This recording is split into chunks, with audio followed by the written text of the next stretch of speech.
இது ஒரு சங்கி மூவி. சங்கின்னோனே சில பேர் பொங்கி இந்துக்களை சங்கின்டாண்டா அப்படின்னு வருவாங்க. சங்கினா இந்து மதத்துல இருக்கிறவங்க கிடையாது, இந்து மதம் மட்டும்தான் இருக்குன்னு சொல்றான் பாரு, அவன் தான் சங்கி. மத்த மதத்தை எப்பவுமே கொச்சப்படுத்தி பேசுறான் பாரு, அவன் சங்கி. Welcome to the world of Ustad Sanghi Singh.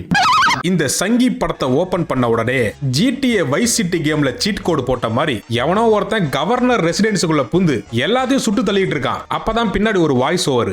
ஆனா இது இந்த கதையோட ஆரம்பம் இல்ல. அப்ப என்ன மைத்துக்கு இத போட்ட? எங்க டயத்தை வேஸ்ட் பண்றாடா நீயே. சில காட்டுவாசிக்க யானையுடைய தந்தத்தை எடுக்க தகாத வேலையில ஈடுபட்டு இருக்காங்க. இப்பதான் நம்ம ஹீரோ சங்கிகளுக்கெல்லாம் சங்கி, சங்கி சங்கத்தின் தலைவன் உஸ்தாத் சங்கி சிங்கோட இன்ட்ரோ. மனுஷன் சும்மா ஒரு அம்பையும் 2 வில்ல மட்டும் வச்சுக்கிட்டு 20 பேரை சுட்டுட்டு இருக்காப்ல. யானைய வேட்டையாட வந்தவங்கள்ட்ட வில்லம்பு இல்ல, ஆனா இவன்ட்ட இருக்கு. ஏன்? ஏன்னா இவர் தான் அவரு. அதுதாங்க அவரு. என்னவா இருக்கும் எனக்கு என்னடா தெரியும். இந்த சங்கி ஆறதுக்கு முன்னாடி இந்த சங்கியோட பேரு சங்கி இல்லங்க, சின்னையா. இந்த சின்னையாக்கு அப்பா அம்மா இல்லையாமா. இந்த குட்டி குஞ்சானுக்கு யாருமே இல்ல அப்படிங்கறத தெரிஞ்சிட்ட பிறகு நம்ம சந்திரசேகர் சங்கட்டமாயி அந்த குட்டி சங்கிய தத்தெடுத்து தானே படிக்க வச்சு 3 வேளையும் மிஞ்சி போன சோத்த போட்டு வளர்க்கறாப்ல. இவன் சங்கிலே கொஞ்சம் நல்ல சங்கியாட்டுக்கு.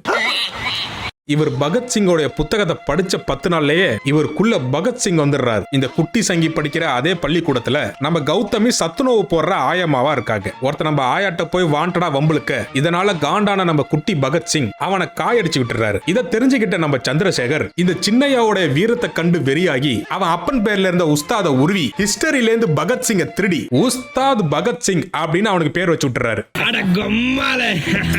இந்த பையன் படிச்சு மார்க் எடுக்கிற ரகம் இல்ல, மாற்றத்தை கொண்டு வர ரகம் அப்படிங்கிறாப்ல. அவரே சொல்றாரா?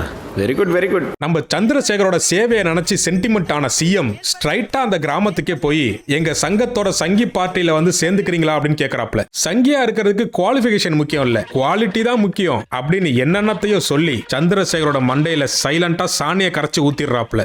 நாசமா போயிருவீங்கடா. இவன் போறது தெரிஞ்சு நம்ம உஸ்தாது பதறி போய் கதறி அழுகுறான். அவன்கிட்ட நம்ம சந்திரா, இங்க பாடுறா தம்பி, நான் இனிமே சங்கி சங்கத்துல சைலண்ட் பார்ட்னர் ஆயிட்டேன், அதனால இங்க இனிமே நல்லா கண்டினியூ பண்ண முடியாது. நான் எப்போ உன்னை கூப்பிடுறனோ அப்போ நீ வரணும், வரல வக்காளி அவ்வளவுதான் அப்படின்னு சொல்லி ஒரு சத்தியம் வாங்கிட்டு கிளம்பிடுறான். அப்படின்னு எனக்கு சத்தியம் பண்ணி கொடுங்க. சத்தியம் பண்ணவா? சத்தியம் பண்ணுங்க.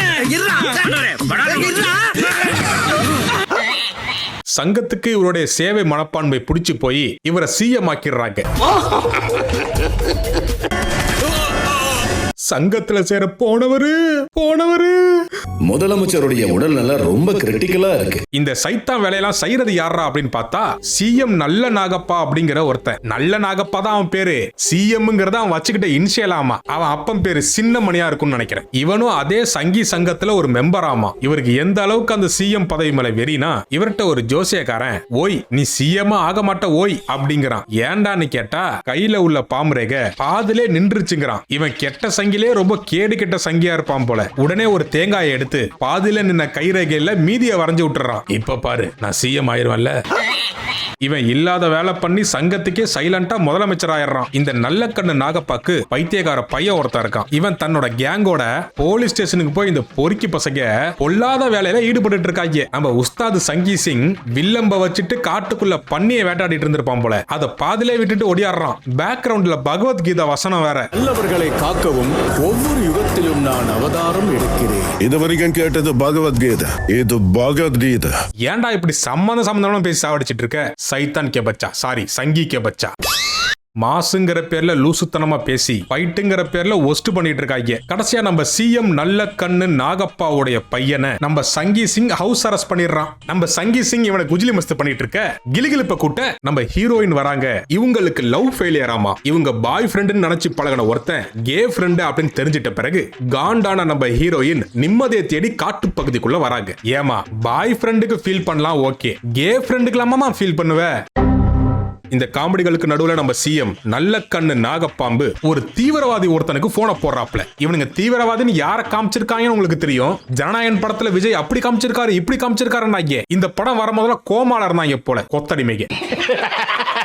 சரி, இந்த படத்துல நம்ம தீவிரவாதிகளை கொடூர சங்கின்னு வச்சுப்போம். தீவிரவாதிகளுக்கு மதம்லாம் கிடையாது, அவங்க ஒரு மட்டமானவங்க தான், அதனால அவங்களை கலாய்க்க இந்த பேர் வச்சுப்போம். சோ இந்த படத்துல ரெண்டு பேருக்கு நடுவுல தான் போட்டியே.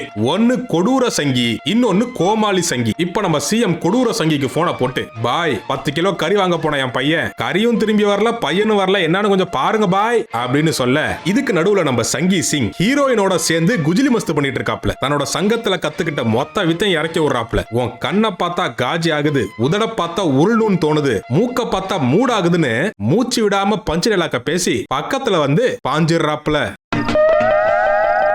அப்புறம் என்ன, 10 நாளைக்கு முன்னாடி பரிதாபமா இருந்த ஹீரோயின் பரவாயில்ல இவனே பக்கத்துல வச்சுக்கலாம் போலங்கிற லெவலுக்கு ஃபீல் பண்ண ஆரம்பிச்சிடுறாங்க. அடுத்து நம்ம கொடூர சங்கிங்க அவனுங்க எல்லாத்தையும் தெரிஞ்சுக்கிட்டு மிஸ்டர் சங்கி சிங்க தேடி போவாங்கன்னா மிஸ்ஸஸ் சங்கி சிங்க தேடி ஹோம்வொர்க் பண்ணிடுறாங்க. இப்போ தன்னோட மிஸ்ஸஸ் சங்கிய தேடி மிஸ்டர் சங்கி சாரப்பாம்ப தூக்கி தன்னோட கார்ல ஏத்திட்டு சத்தமே இல்லாம கொடூர சங்கிய மீட் பண்ண கிளம்பிடுறாரு. போன இடத்துல தான் ஒரு ட்விஸ்ட். அந்த கொடூர சங்கியோட தலைவனே இந்த சங்கி சிங்க பார்த்து அலறான். அங்கதான் ஒரு கொடுமையான பிளாஷ்பேக் ஒன்னு ஓபன் பண்றாங்க. ஒருத்தன் திருவிழாக்குள்ள புகுந்து 1 மணி நேரமா உரண்டு இழுத்துட்டு இருக்கான். அப்போலாம் வராத இந்த சங்கி சிங் சமஸ்கிருத மந்திரத்தை கேட்டோன்னே சம்பந்தமே இல்லாம வராப்ல. கடவுளுக்கும் பக்தனுக்கும் நடுவுல பாலமா இருப்பேன், பாவப்பட்டவங்களுக்கு ஆயுதமா இருப்பேன். இதெல்லாம் யாரா உன்ட்ட கேட்டா? யாரா நீ?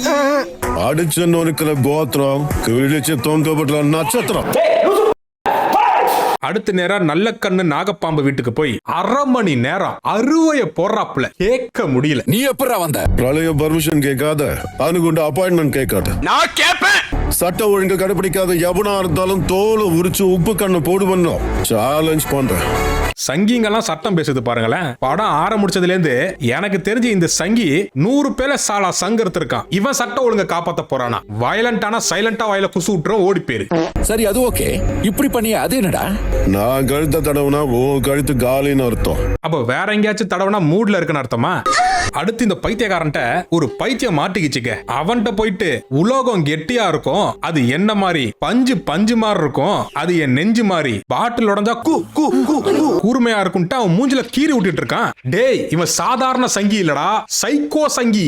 ஜெய் ஸ்ரீராம். ஜெய் ஸ்ரீராம்னா தேவையில்லாம பேசுனீங்கன்னா ஜெய் ஹனுமான் சொல்ல வேண்டியிருக்கும். என்னத்தையாச்சும் சொல்லிட்டு போட, அதேண்டா படமா எடுத்து எங்கள்கிட்ட சொல்லிட்டு இருக்கீங்க. உங்களுக்கு என்ன பைத்தியமா இல்ல எங்களை எல்லாம் பார்த்தா பைத்தியம் மாதிரி தெரியுதா? அடுத்து இப்ப கொடூர சங்கி கேங்ல ஒரு கொடூர ஸ்பை ஒருத்தன் இருக்கான், துரந்தர் அம்சா அலி மாதிரி. அவன் போன் பண்ணி கொடூர சங்கிகள்லாம் சேர்ந்து கொடூர திட்டமா ஒண்ணு போடுறாங்க. கோமாளி சங்கி நீங்க வாங்க, அவனை கோமால படுக்க போட்டுறலாங்கிறான். பொட்டை அழிச்சிட்டீங்கன்னா பெட்டர் சாப். நான் பிறந்த பழைய குப்பத்துக்கு பாகிஸ்தானுக்கு இல்ல. ஏன் பாகிஸ்தான்ல இருக்கிற இந்துக்கள்லாம் பொட்டு வச்சுக்க மாட்டாங்களா? பைத்தியங்க அவன். பைத்தியக்காரப்ப. சரி அதெல்லாம் விடு, எதுக்கு லுங்கி கட்டிட்டு போற? சுண்ணத்து பண்ணிருக்கியா?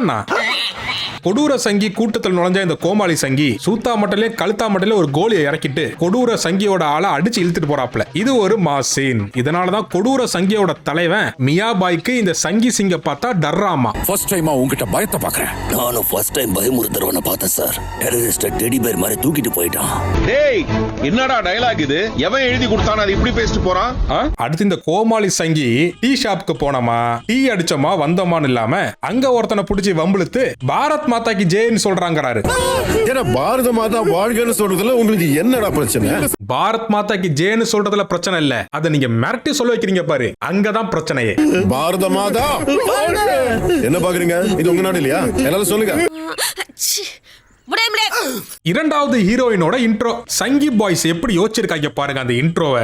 இந்த புள்ள கன்னி ராசியாமா, கன்னி ராசிக்காரர்கள் இன்னைக்கு அவங்க வருங்கால கணவரை சந்திப்பாங்களாமா. கட்டிக்க போறவன் நேரா வந்து பொண்ணோட நெத்தியில பொட்டு வைப்பான். ஆட பொறம்போக்கு. எவனோ ஒரு பொறம்போக்கு பையன் வந்து பொண்ணு நெத்தியில பொட்டு வச்சா அது ஹராஸ்மெண்ட்ரா?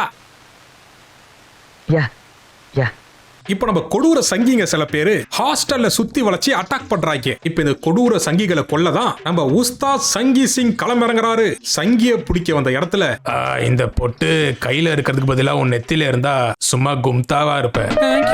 நம்ம சங்கி சிங் பொட்டு வச்சுட்டு போனதுல இருந்து நம்ம லீலாவுக்கு பொல்லாத ஆசைகள்லாம் வளர்ந்துருச்சு. அதனால இந்த அக்யூஸ்டுங்க டெய்லி போய் போலீஸ் ஸ்டேஷன்ல சைன் போடுற மாதிரி தினமும் காலையில இந்த புள்ள சங்கி சிங் முன்னாடி சரண்டர் ஆகி சன்னி லியோன் மாதிரி சினிங்கிட்டு இருக்கு. ஐயோ பெருமாளே, ஏன் ஜனங்களுக்கு இவ்வளவு அலட்சி? யாருக்கும் ஒழுக்கம் இல்லை, யாருக்கும் பொறுப்பு இல்லை, யாருக்கும் இறக்கம் இல்லை. அடுத்து நல்ல நாகப்பாம்போட ஆளுங்க அந்த பொண்ணோட ஃப்ரெண்ட தூக்கிட்டு போயிடுறாங்க. தற்குறி பயலுங்க. அங்கதான் நம்ம சங்கி டைரக்டர் திரைப்படத்தோட சீனெல்லாம் காப்பி அடிச்சு கக்கி வச்சிருக்காரு. அட்லி தான் திரைப்படத்தையே காப்பி அடிச்சு எடுத்ததா சொல்லுவாங்க. இவனை பாருங்க, அட்லிட்டே காப்பி அடிச்சிருக்காங்க. சைலண்டா இருந்த சங்கி சிங் வைலண்டா மாறி வக்காலி வண்டியை ஒண்ணு எடுத்துட்டு நல்ல பாம்பு நாகப்பா வீட்டுக்கு போய் நல்ல பாம்போட குட்டி சங்குலையே சாலா கத்தியை இறக்கிடுறான். சரி வந்தோமா, சங்குல கத்தி இறக்கணுமா, போனோமாலாம் இருக்க மாட்டான் இந்த ஆளு. சம்பந்தம் இல்லாம உளர்றது. என்னால அன்பு காட்டுறவங்கள என் ரசிகர்களை தூக்கிடுவியா? எத்தனை பேர் இருக்காங்கன்னு தெரியுமாடா உனக்கு? உங்களுக்கு எவ்வளவு ரசிகர்கள் இருக்காங்களா எனக்கு தெரியாது சார். ஆனா ஒண்ணு மட்டும் தெரியும், உங்களோட சங்கி படம் ஒண்ணு கூட ஓட மாட்டேங்குது.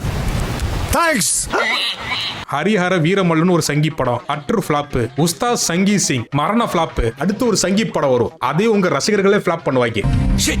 இப்ப படத்துல என்ன ட்விஸ்ட்னா, நம்ம சங்கி சிங்க்கு இனிமே சேலரி கிரெடிட் ஆகாது. ஏன்னா அவர் போலீஸோட போச்சாமா. சரி அதை விடுங்க, அது சங்கம் பார்த்துக்கும். வேலை போன விரத்தில சும்மாவே இருந்ததுனால செக்ஸி மூடுக்கு போய் லீலாக்கு போன் பண்ணி லீலைகள் செய்யலாமா அப்படின்னு கேட்க அடுத்து சங்கிங்கெல்லாம் சேர்ந்து சாங்குக்கு போயிடுறாங்க. அப்புறம் என்ன வழக்க போல டான்ஸ்ங்கிற பேர்ல கையாடுது, காலாடுது, சட்டை ஆடுது, அதோட சேர்ந்து அவர் முடியும் ஆடுது, ஆடியன்ஸ்க்கு காண்டாவுது. நல்லா ஆட தெரிஞ்ச ஸ்ரீலீலாவே இந்த படத்துல கை காலம் மட்டும் தான் ஆட்ட வச்சிருக்காங்க. கருமத்தை பாட்டு பாடி ஆட்டம் போட்டு முடிஞ்ச பிறகு கட் பண்ணா காலங்காத்தால கல்யாணம். அந்த கல்யாணத்துக்கு சிஎம் வராப்ல பின்னாடியே நல்ல நாகப்பாம்போட கொத்தடிமைகளும் வராங்க. வந்தவங்க சிஎம் படுத்த படுக்கை ஆக்கிட்டாங்க, அது உங்களுக்கு தெரிஞ்ச விஷயம். பத்தாவதுக்கு எய்தாப்ல 7 இருந்த லீலாவையும் நெத்தி பொட்டுல போட்டு தள்ளிடுறாங்க. அப்ப க்ளோஸ் அப்ல ஸ்ரீலீலாவோட நெத்தியை காமிக்கிறாங்க பாருங்க. அது பார்த்தா புல்லட் பட்ட மாதிரி தெரியல, எவனோ கூட்டத்துல பிரியாணி தின்னுட்டு வீடாவை போட்டு நல்லா மென்னு தூ அப்படின்னு துப்புற மாதிரி இருக்குது. அப்புறம் ஆக வேண்டிய காரியத்தெல்லாம் முடிச்சிட்டு ஆய் போற பொசிஷன்ல நம்ம ஹீரோ சோகமா உட்காந்துட்டு இருக்கும் போது நல்ல நாகப்பாம்பு உள்ள வந்து, நான் உன்னை ஏன் உயிரோட விட்டேன் தெரியுமா? ஏன் விட்டுருப்ப? அவன் இதை லைஃப்ல நினைச்சு வேதனைப்படணும், அதானே? புல்லட் பட்டிருந்தா 10 செகண்ட்ல செத்துருப்ப. அதை மறக்க முடியாம ஒவ்வொரு நொடியும் நீ சாகணும். காலத்துக்கு ஏத்த மாதிரி சினிமா மாறினாலும் இந்த கன்றாவான ரிவெஞ்ச் மட்டும் மாறவே மாட்டேங்குதுடா. இந்த கன்றாவான பிளாஷ்பேக் எல்லாம் காரி மொழிஞ்சிட்டு இருக்கும் போது நல்ல பாம்போட கொத்தடிமைகள் கொடூர சங்கிகள்லாம் உள்ள வந்துட்டாங்க. இதை நிக்கிறான் பாருங்க, இவன் தான் கொத்தடிமைகளோட தலைவன் மியா கலிஃபா பாய் இருக்காருல்ல, அவருக்கும் மேல ஒருத்தனா. இவனுங்க நல்ல பாம்புக்காக பாகிஸ்தான்ல இருந்து ஆளுங்களை கூட்டிட்டு வந்து இந்தியாவுக்குள்ள ஓட்டர் ஐடி எல்லாம் வாங்கி கொடுத்து இங்க இருக்கக்கூடிய சங்கி ஆட்சியை கவுக்க போறாங்களாமா. இந்த மாதிரி புது புது சங்கி கதையெல்லாம் சங்கிகளால மட்டும்தான்டா யோசிச்சு எழுத முடியும். 2 பேரும் அடிச்சுட்டு 2 பேரும் செத்துருவாங்கன்னு பார்த்தா அவனுங்க டீம்லயே அவனுக்குள்ள ஒரு ஸ்பை இருக்கான். மறுபடியும் முதல்ல அப்புறம் ஆளுங்களே அவனுங்களுக்குள்ள சண்டை போட்டு செத்து போயிடுறாங்க. கடைசியா இருக்கிற கொடூர சங்கி தலைவனை மட்டும் தன்னோட தாரத்தை எப்படி நெத்தி போட்டிலே பட்டுன்னு போட்டானோ அது மாதிரி ரிவெஞ்ச் எடுக்கிறதுக்கு முன்னாடி அவனை பேசி கொள்ற முயற்சியில ஈடுபடுறாரு. கடைசியா அவன் சாக போற நேரத்துல அவன் நெத்தி பொட்டுல ஒரு பொட்டை இறக்கிட்டு கிளம்பிடுறாரு. பை பை டாடா குட் பை. அப்புறம் இந்த டம்மி சங்கி சைனேட சப்பிட்டு செத்து போயிடுறான். அவனை போட்டு தள்ளின கையோட ரெக்கவரி ஆகி ரெடியா இருக்கக்கூடிய சிஎம் போய் ஒரு சத்தியம் பண்ணி கொடுக்கிறாரு, உன்னுடைய சேவை இந்த நாட்டுக்கு தேவை.